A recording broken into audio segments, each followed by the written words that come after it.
सोनम वांगचुक, जिन्हें आप 3 इडियट्स के पुंगचुक वांगडू के रूप में जानते हैं, वही बड़े पर्यावरण कार्यकर्ता जिन्होंने 1000 किलोमीटर पैदल चलकर लद्दाख से दिल्ली तक जलवायु को बचाने की मुहिम चलाई। यही कहानी मीडिया ने आपको सुनाई है ना? लेकिन ठहरिए, ये पूरी सच्चाई नहीं है। अब हम आपको असली सच्चाई बताते हैं। ध्यान से सुनिए और समझिए। लद्दाख, जो 45,000 वर्ग किलोमीटर में फैला भारत का सबसे बड़ा और सबसे कम आबादी वाला क्षेत्र है, ये भारत का बेहद महत्वपूर्ण इलाका है, क्योंकि यहीं से LAC यानी लाइन ऑफ एक्चुअल कंट्रोल गुजरती है, जो भारत और चीन को अलग करती है। चीन ने LAC के दूसरी तरफ भारी इंफ्रास्ट्रक्चर बना लिया, लेकिन भारत की ओर ऐसा नहीं हुआ, खासकर कांग्रेस सरकार के समय। अब सवाल ये है, जब कांग्रेस सरकार चीन के साथ गुपचुप समझौते कर रही थी, तो आप लद्दाख में विकास की उम्मीद कैसे कर सकते थे? 15 जून 2020 को लद्दाख की गलवान में भारत और चीन के बीच संघर्ष हुआ। इसके बाद भारत ने लद्दाख में तेजी से इंफ्रास्ट्रक्चर प्रोजेक्ट शुरू किए। जून 2021 में सरकार ने सिंधु नदी पर 8 हाइड्रो पावर प्रोजेक्ट्स की घोषणा की। 2022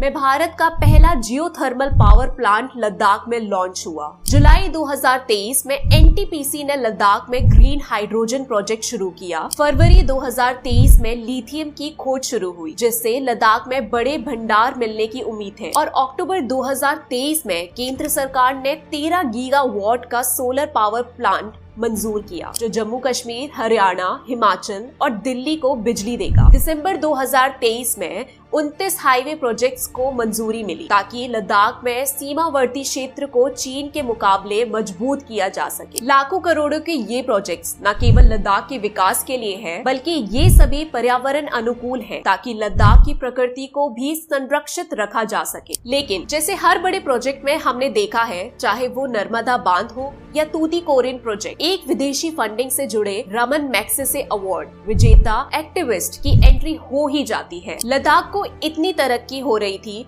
लेकिन इसे रोकना जरूरी था, और यहीं से शुरू होती है सोनम वांगचुक की कहानी। 26 जनवरी 2023 को उन्होंने अपनी पहली भूख हड़ताल शुरू की। इसके बाद मार्च 2024 में फिर हड़ताल की, लेकिन उनके असल एजेंडा पर ध्यान दीजिए, ये सारे प्रोजेक्ट्स रुकवाना। आजकल वांगचुक अपनी एक्टिविटीज में टीम के साथ दिल्ली में डेरा जमाए हुए हैं और सभी इंफ्रास्ट्रक्चर प्रोजेक्ट्स को रोकने की मांग कर रहे हैं, और इस अभियान में पूरा कांग्रेस इकोसिस्टम उनका साथ दे रहा है। अब जरा इनका दोगलापन भी देखिए। जो खुद अपनी बिल्डिंग में सोलर पैनल्स लगाते हैं, वही अब लद्दाख में ग्रीन प्रोजेक्ट्स के विरोध में खड़े हैं। असल में सोनम वांगचुक का पूरा एजेंडा एक ही है, लद्दाख के सारे इंफ्रास्ट्रक्चर प्रोजेक्ट्स को रुकवाना और चीन को इस क्षेत्र में फायदा पहुंचाना। तो ये थी सोनम वांगचुक और लद्दाख के प्रोजेक्ट्स के पीछे की असली क्रोनोलॉजी। समझिए, सोचिए, क्रोनोलॉजी को शेयर कीजिए और सच्चाई से जुड़े रहिए।